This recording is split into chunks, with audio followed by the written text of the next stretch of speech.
ज्ञानराधाचा आर्थिक घोटाळा हा सिद्ध झालेला आहे।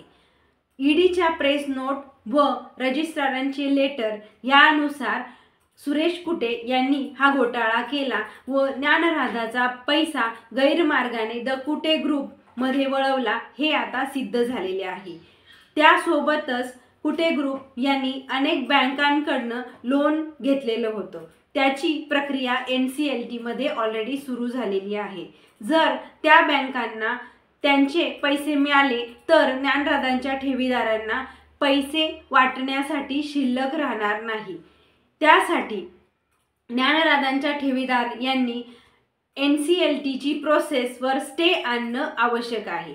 त्यासाठी तुम्ही तुमच्या वकिलांच्या मार्फत डेब्ट रिकव्हरी ट्रिब्युनल येथे स्टे ऑर्डर आणावी व त्यासाठी पाठपुरावा करणं आवश्यक आहे।